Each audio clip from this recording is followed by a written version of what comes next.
मेंढीपालनामध्ये doctor तो कुणाला व्हायचं आहे का, तर त्याचा मी तुम्हाला फॉर्म्युला सांगतो. आता मी नाही झालो वेगळी गोष्ट आहे, पण तुम्हाला जर व्हायचं असेल तर मी तुम्हाला फॉर्म्युला सांगतो. आता माझं स्वप्न होतं डॉक्टर व्हायचं, पण लोकांनी मला साहेब आणि सर आणि दादा हे सर्व करून टाकलं. त्यामुळे ते डॉक्टर ते जे काय होतं ते डोक्यातनं विसरून गेलं.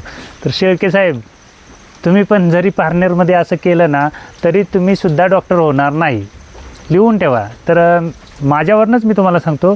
तर मी 2017ला हे मेंढीपालन केलं होतं आणि तेव्हा व्हिडिओ पाहायचो. ह्या मेंढरांना औषधं, लसीकरण किंवा काय होतं, मावा येतो, पायाला लाळ्या होतो, खोरातनी ते होतं, ह्या सगळ्या काय गोष्टी पाहिल्या.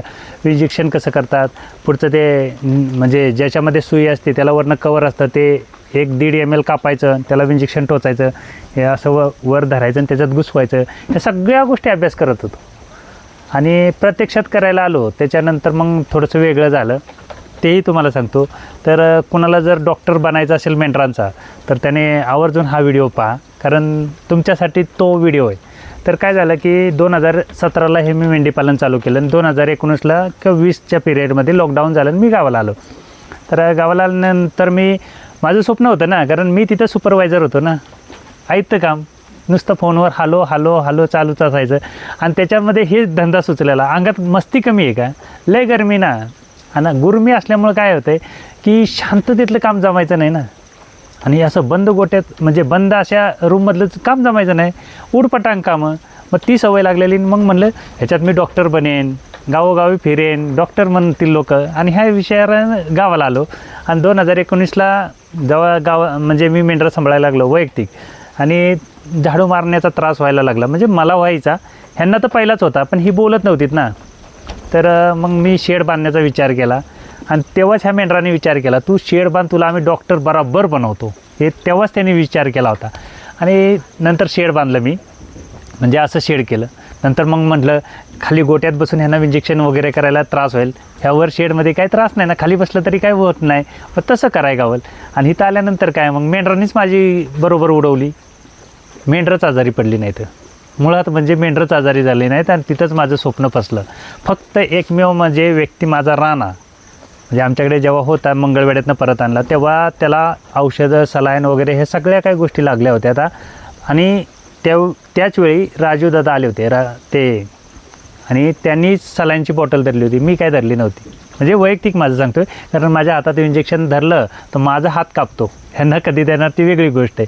तर काय झालं की असं शेड बांधल्यामुळे हे प्राणी आजारी होईना. तर बरं, हे प्राण्यांचा विषय गेला.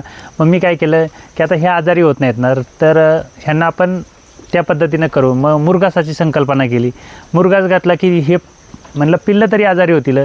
तर मुरघास घातल्यानंतर पिल्लं माझ्या डोक्यावरनं उड्या मारून दाखवायला लागली. ती म्हणलीत की तू मुरघास घातलायस ना पट्ट्या, तुझा आता बरोबरच कार्यक्रम करतो. ती डोक्याच्यावरनं उड्या मारायला लागली. तर भीमासारखा पैलवान आमच्या तालमीत तयार झाला. आयला म्हणलं आता डॉक्टर होऊच शकत नाही आपण, मग आता काय करायचं. तर म्हणलं मग एक काम करू ना, ह्यांनाच पैलवान बनवू. आपलं तर डॉक्टर होऊच शकत नाही, तर ही पैलवान होत आहेत ना, तर ह्यांना पैलवान बनवू. मग परत चाऱ्याची संकल्पना मांडत गेलो आणि त्या पद्धतीनं चारा होत गेला. अजिबात काय त्रास झाला नाही. आजही सुद्धा म्हणजे माझ्या वैयक्तिक माझ्याकडं जर आला कधी माझ्या घरी येऊन पहा, मेलोनेक्स तापाची गोळी, सल्पा जुलाबाची गोळी, आणि सगळ्यात मोठं सोड्याचं पॅकेट असतं. खायचा सोडा जो असतो ना, म्हणजे आम्ही चाऱ्यात टाकतो ते पॅकेट असतं. तिकडे ब्रोटॉन दिसेल, किती दिवसापासून असेल ते तुम्हाला लोकांना माहिती असेल. त्याच्या पलीकडे 2 क्वार्टर येतात. क्वार्टर म्हणजे दारूच्या क्वार्टर नाहीत, तर ग्राईप वॉटरच्या क्वार्टर आहे. एवढीच औषधं मला यायला लागलीत. ह्याच्या पलीकडचे औषधच कळणार ना मला. मग आता काय, तर मग तसं जर तुम्हाला जर करायचं असेल, तुम्हाला जर डॉक्टर बनायचं असेल ना, तर हे खाली सांभाळायचं. ग्राउंडला सांभाळलं ना की ह्यांना पाहिजे तेवढं आजार होतात.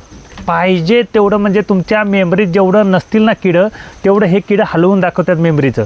आज हे झालं, उद्या ते होतं आहे, परवा ते होणार, ते होणार. तुम्ही एक्सपर्ट होणार त्याच्यात. एक्सपर्ट म्हणजे काय, बेसाप एक्सपर्ट होणार. तुमच्याकडे कागदाची डिग्री नसेल, पण अनुभवाची डिग्री एवढी क्वालिटीची होईल ना, तुम्ही बघितलं की प्राण्याला सांगाल ह्याला हे झालं आहे. आता मी म्हणजे माझा तसा अनुभव झाला म्हणून मी सांगतो आहे. मी जर शेडमध्ये आलो आणि एखादा प्राणी असा साईडला असेल तर मला लगेच कळतं की त्याला काहीतरी होतं आहे, म्हणजे पोट फुगतं आहे किंवा काय होतं आहे, ह्या सगळ्या गोष्टी होतात. आणि चाऱ्याचं म्हणाल तर म्हणजे आता ह्या वर्षी मी तुम्हाला दाखवेन चाऱ्याचा किती अनुभव झाला माझ्या स्टोअरमध्ये. म्हणजे ह्या मेमरी स्टोअर येतो. आता त्याला प्रेझेंट करायचं आहे, तर अशा सगळ्या गोष्टी होतील. आणि जर तुम्हाला डॉक्टरच बनायचं असेल मेंढीपालनात म्हणजे जनावरांचा, तर मात्र तुम्हाला खाली शेड करायचं, खाली कोबा करायचा मस्तपैकी, आणि त्याच्यामध्ये ह्या मेंढरांना ठेवायचं, नेपियर घालायचं. बघा मी काय सांगतोय, डॉक्टर बनायचं आहे म्हणून तुम्हाला उपाय सांगतोय. नाही तर तुम्ही म्हणाल की यायला हे स्वतः डॉक्टर बनलं नाही ना आम्हाला सांग, तर मी बनलो नाही, माझं कारण तसं झालं. पण तुम्ही नेपियर घालायचं, 90% घाला, 100% घातलं तरी चालेल, काय हरकत नाही. आणि त्याच्यानंतर तुम्ही जी औषधं तुमच्या स्वप्नात कधी पाहिली नसतील ना, तसली औषधं तसली इंजेक्शन ह्यांना कोंबायला लागतील. तुम्हाला एवढा भारी एक्सपिरियन्स येईल ना. तुम्ही झोपत जरी कुणी विचारलं ना, माझ्या प्राण्याला असं होतं आहे, तुम्ही म्हणाल एक काम कर, अमक्या अमकी बॉटल घ्या, अमक्या बॉटलमधनं असं कर आणि अमक्या इंजेक्शननं असं टोच, एवढा अनुभव येणार. कारण लाजबाबच रिझल्ट येतो त्याचा, आणि त्याच्यातनंच तुम्ही डॉक्टर बनू शकता. आणि जर काय माझ्यासारखं शेड ज्यांनी बांधलं आहे, ज्यांनी माझ्यासारखं शेड बांधलं आहे, त्यांना लोक सर, साहेब, दादा ह्याच भाषेत बोलतील. तुम्हाला डॉक्टर म्हणून कोण विचारणार नाही, तुम्हाला कोण डॉक्टर बोलणार पण नाही, मलासुद्धा बोलत नाही. आता सर तर कुठला आहेच नाही मी, म्हणजे माझं वैयक्तिक सांगतो, एकदम म्हणजे अंगात गुरमी लय, म्हणजे मस्ती बोलतात ना, मस्ती लय म्हणून उरपटांग कामं करायची, आणि त्याचा रिझल्ट असा करतो. त्याच्यामुळं मी त्या पद्धतीनं झालो. तर मेंढीपालन हे त्या पद्धतीचं आहे. तुम्हाला काय बनायचं हे, ते मेंढीपालन तुमच्यावरती डिपेंड राहतं. तुम्हाला डॉक्टर बनायचे ना, खाली शेड बांधायचं. तुम्हाला सर बनायचं आहे, दादा बनायचं आहे, साहेब बनायचं असेल, वर शेड बांधायचं. आणि ह्यांना जर तालमीतलं पैलवान बनवायचे असतील तर मुरगास करायचा. ह्या 2-3 गोष्टी जर केल्या तर तुम्हाला तुमची कॅटेगरी काय आहे ही तुम्हाला समजेल. तुम्ही मुरगास केला की हे पैलवान बनवून दाखवणार, हे तुम्हाला तालमीतलंच म्हणजे तुम्ही काय हे तुम्हाला तुमच्या अवकातवर आणणार. म्हणजे ही जे नर होतील हे तुम्हाला तुमच्या अवकातवरच आणतात. आता त्या दिवशी मी गीते साहेबांचं बघितलं, ते नुसतं व्हिडिओ कॉलिंगला जर असा मोबाईल केला की ते दाखवत यायचा. म्हणजे ते त्या गव्हाणीच्या तिथून व्हिडिओ दाखवत होते मोबाईलमध्ये मला, तर ते दाखवून यायचं का, तर चारा चांगला केला. तसं तुम्ही करणार, म्हणजे तुम्ही जर चारा चांगला केला की ते तसं तालमीतलं पैलवान बनणार. तुम्ही शेड बांधलं की हे आजारी पडणार नाही, तुम्ही उंचीवरती शेडमध्ये आजारी होणार नाही, काय होणार नाही, तुम्ही रिलॅक्स होणार. घरी भांडण लागणार, एक्स्ट्राचं काम, नवरा बायकोचं भांडण लागणार, मेंढरं कोणी सांभाळायची आणि बाकीचं काम कोणी करायचं, ते एक होतं. तुम्हाला डॉक्टर बनायचं स्वप्नच विसरून जाल. तुम्हाला सर, साहेब, दादा ह्या पदव्या मिळतील फुकट. मला पण फुकटचेच येतं, माझ्याकडे कुठलं काय क्वालिफिकेशन नाही, काय नाही. पण मेंढीपालन ह्या अशा पद्धतीनं अशा स्टेजवर नेतं. मग तुम्ही कुठल्या स्टेजवर करायचं ते तुमच्यावरती. पाऊस कमी आहे, तुम्ही खाली बांधाल, तुमच्या पद्धतीने काय विषय नसतो. ह्या मेंढरांनी कुठं सांगितलं मला की तू वर कर किंवा मला खाली कर किंवा मला हा चारा घाल, तर मला त्रास व्हायचा म्हणून मी त्या पद्धतीनं करत नेलं, तर हे ह्या पद्धतीनं रिझल्ट द्यायला लागलं. मी जर ह्यांना म्हणजे आत्ता ह्यांना चाराच नाही, म्हणजे आता मुरगास नाही, काय नाही, फक्त सुक्या चाऱ्यावरती येतं, तरीसुद्धा त्या बऱ्यापैकी येतं. बघा मी काय सांगतो, बऱ्यापैकी येतं. आणि जर मुरगास घातला तर हे तालमीतल्या पैलवानासारखेच आणि शर्यतीच्या बैलासारखेच उधळून दाखवतात. आणि आता खूप मनाला वाईट वाटते, म्हणजे माझ्या वैयक्तिक सांगतोय, खूप मनाला वाईट वाटतं की एवढं सगळं मला माहीत असताना किंवा एवढं सगळं असताना फक्त काही गोष्टींच्या अडचणीमुळं आपल्याला करता आलं नाही. तर जे काही व्यापारी असतात किंवा जे काही मोठ्या कंपनीचे लोक असतात ते कधीच भांडणामध्ये उतरत नाहीत, राजकारणात उतरत नाहीत किंवा गावाच्या ग्रामपंचायतीत किंवा भावकीपणात कधीच जात नाहीत. का, तर त्यांना माहिती आहे माझ्याकडं मला माझा व्यवसाय वाढवायचा आहे. मी जर ह्या न कामाच्या गोष्टीत जर माझा मेंदू लावला तर माझा मेंदू तिकडेच फोकस करेल, माझा मेंदू शेताकडे किंवा ह्या मेंढरांकडे फोकस करणार नाही. मग तसं माझं पण झालं. आणि तेव्हापासून मी डोक्यातनं ती भावकीन गावकीन समाजकारण राजकारण सर्व काढून टाकलं. मेंढरं एके मेंढरं, चारा एके चारा, ह्या 2 गोष्टी माझ्या डोक्यात कायम फिरत असतात. कधीही बघा, मी एकटाच जरी असलो तरी त्या मोबाईलमध्ये चारा कसला असतो, चारा कुठला बनतो, माझ्या वातावरणात कुठला चारा येईल, ह्या सगळ्या गोष्टी तपासत असतो. बरं त्याला किती लेवल लागती, त्याचा पाण्याचा pH किती लागतो, जमिनीचा सेंद्रिय कर्ब किती लागतो, ह्या सगळ्या गोष्टी शोधतो. का, तर मी डॉक्टर झालोच नाही ना, ह्यांच्यामुळं मी डॉक्टर झालो नाही ना, ह्यांच्यामुळं डॉक्टर न झाल्यामुळं काय करायला लागेल. तर आता लोक मला साहेब म्हणतात, दादा म्हणतात, भाऊ म्हणतात, सगळं काय म्हणतात. मग आता त्यांचा रिस्पेक्ट मला सांभाळला पाहिजे, त्यांनी विचारलेली माहिती मला सांगता आली पाहिजे. डॉक्टर तर नाही, मग काहीतरी असावं म्हणून मी ते अभ्यास करत असतो. तर तुम्ही पण त्या पद्धतीनं करा. तुम्हाला काय बनायचं आहे ते तुमच्यावरती डिपेंड आहे. तुम्ही म्हणजे मी आता जसं सांगितलं फॉर्म्युला, तो कुठलाही फॉर्म्युला केला की तुम्हाला त्या पद्धतीची पदवी मिळणार. आणि ह्या क्षेत्रामध्ये खूप सारे लोक आहेत, पण मी वैयक्तिक सांगतो माझं, मी कधीच कमिशन बेसिसवर काम करत नाही. म्हणजे माझं वैयक्तिक सांगतो, कुठल्याच गोष्टीतलं मी कुणाला प्राणी दिलं तर त्याचं कमिशन खातो किंवा कुठल्या मशनीचं काय तसलं काही मी गोष्टी करत नाही पहिल्यापासूनच. आजच नाही, मी जेव्हा ट्रान्सपोर्टला होतो तेव्हा खूप सारे पैसे मिळायचे आम्हाला, खूप म्हणजे बेहिसाब गणित. कमीत कमी मी सांगतो ना, 16 वर्षात घरचं एकच टाईम जेवण जेवलं असेल, 16 वर्ष. बाकीचं एक टाईमचं जेवण बाहेर असायचं. तरीसुद्धा मी कुठल्याच गोष्टीचं कुणाचं कमिशन घेऊन केलेलं नव्हतं, काय नव्हतं. जी काही रिजनेबल पद्धतीनं मला जमतं त्या पद्धतीनं मी करत असतो. तुम्हीही त्या पद्धतीनं करा. आणि तुम्हाला कमिशन बेसिसवर करायचं असेल तर ह्याच्यामध्ये खूप साऱ्या गोष्टी आहेत. तुम्ही मला सांगा की आम्हाला कमिशन बेसिसवर करायचे आहे, मी त्या गोष्टी तुम्हाला ह्यातल्या सांगेन. ह्याच्यात मिळत नाही का पैसा? मिळतो ना, कमिशन बेसिसवर पण मिळतो. सगळ्या काय गोष्टींचा आहे, फक्त तुम्ही मला सांगा की तुम्हाला कुठल्या गोष्टीतनं पैसा पाहिजे. मेंढरांचं तर येतोच, मेंढरांचा काही विषयच नाही.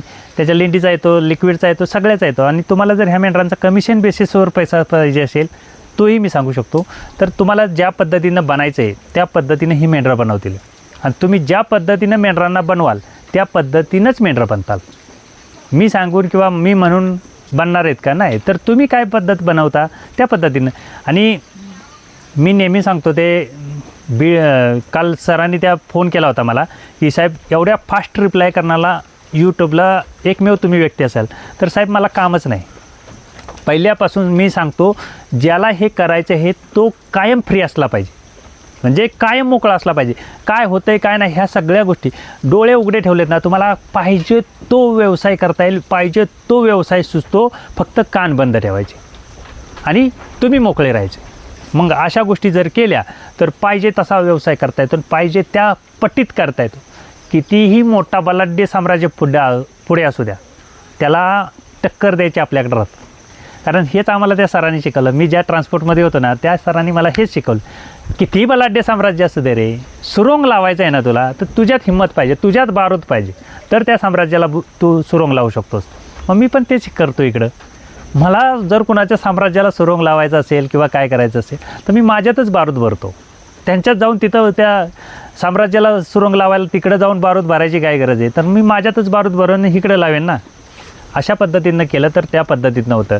मेंढीपालन हे मेंढीपालनाच्या पटीतच नाही, बाय प्रॉडक्टमध्ये पैसा जेवढा येतो तेवढा ह्या मेंढरातनी पण पैसा येतो. म्हणजे जेवढं तुमचा ह्या मेंढरातनी पैसा येईल विकून वगैरे काय करून, तेवढा ह्याच्या बाय प्रॉडक्टमध्ये पण पैसा येतो. आणि त्या पद्धतीनं केलं तर हे मेंढीपालन त्या पद्धतीनं तुम्हाला नेईल. पण माझं स्वप्न डॉक्टरचं राहिलं. जर कुणाचं स्वप्न असेल तर नक्कीच सांगा, मी तुम्हाला त्या पटीचा अभ्यास देतो. त्या पटीतनं तुम्ही जर अभ्यास केला ना, 100% तुम्हाला सांगतो, कागदावरची पदवी नसेल पण तुमच्या झोपेतसुद्धा तुम्हाला कोणी फोन केला आणि विचारलं ना माझ्या मेंढराला असं होतं आहे, तुम्ही झोपेतसुद्धा त्याला औषध सांगू शकता की असं कर, एवढं इंजेक्शन भरण, एवढं कोंब, ते मेंढरू चांगलं होईल. अशा पद्धतीनं अभ्यास होईल. तर म्हणजे माझ्या पण तेव्हा काळात होतं. मी 2017मध्ये मुंबईतनं इथं मित्राला सांगायचो, तो मला सांगायचा इथनं असं असं झालं आहे, असं असं होतं. मी तिथून सांगायचो असं असं कर आणि असं असं कोंब, पण माझ्या हाताने कोंबता आलं नाही. आजपर्यंतचा इतिहास आहे की मी ह्यांना कधी माझ्या हाताने इंजेक्शन केलेलं नाही. तर तुम्हाला काय बनायचं आहे मेंढी पालनात, तर तुम्ही त्या पद्धतीनं बनवू शकता. मेंढरांना काय बनवायचं आहे हे तुम्ही बनवू शकता, कारण हे सर्व आपल्या हातात आहे. आणि त्या पद्धतीनं मेंढी पालन केलं तर मग त्या पद्धतीनं मेंढी पालन चालतं.